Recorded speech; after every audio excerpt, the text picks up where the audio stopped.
Practice makes perfect. Well, perhaps perfect practice makes perfect. Sharon Horne-Ellstrom here with Supersize Your Business, and our idiom or expression today by a keyboard, which I obviously have no ability to play. I'm singing Crash today. He's such a talented musician and singer, and then I like pull out the electronic piano and try to pretend, but I can't see the buttons in order to. I was going to play a song and pretend I was playing it, but I couldn't even pull that off. So I'll just be me and say, hey, can't play the piano. I can kick my light. Today we're going to talk about the idiom or the expression, practice makes perfect. Now we've talked about this one before. It's both a proverb and an idiom. It's been around since, for sure, the mid-1500s in this form, practice makes perfect.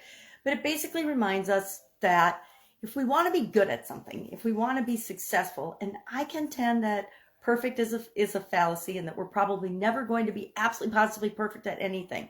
Or we may be fortunate enough to master and be perfect, according to other people's opinions, at something in our life. I cannot think of a single thing I am perfect at. I'm good at some things. I stink at a lot of things, but I can't think of a single thing that I would be considered perfect at. I think life is about the journey and learning and the experiences we have along the way. And part of that is testing ourselves to see how serious we are about things and how much effort and energy we're willing to put into them to become good or great at them. I think we all strive to be the best at certain things in our life, but we get to pick and choose what those are. Vince Lombardi of Green Bay Packer fame. I lived in Green Bay for 5 years early on in my corporate career. My late uncle Bill was a veterinarian there, a very famous veterinarian who worked with all of the Packer personnel and Packer players and their animals. So we had some fun advantages with Green Bay Packer tickets back in the day, and Green Bay Packers and Green Bay Packer games and things.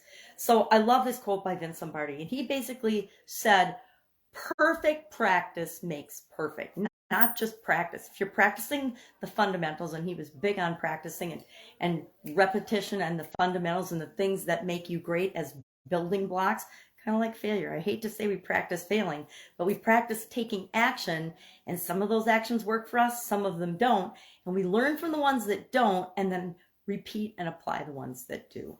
So I personally love this particular idiom and expression, but I kind of tweak the perfect part because I don't believe it's like beauty.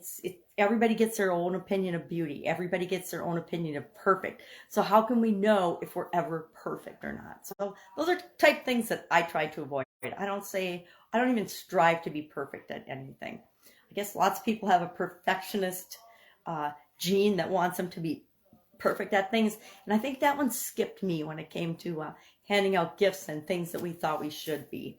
So love to know your experience with this particular idiom or expression. Have you heard it? Have you used it? I don't think I've used it very often in my life, especially not with my kids and grandkids, because I think that we want to have expectations that match our desires, not other people's expectations of us or unrealistic expectations. Because guess what? Perfection is one of those things that if that's what our end goal is, we're probably going to be disappointed in our life. But continuous improvement or always becoming a better version of ourselves, that I can get behind. All right, any questions? Hit me up. Otherwise, I will be with you tomorrow with another interesting idiom. What does it mean? Where does it come from? And how might you use it to supersize and grow your business right now? Have a great day.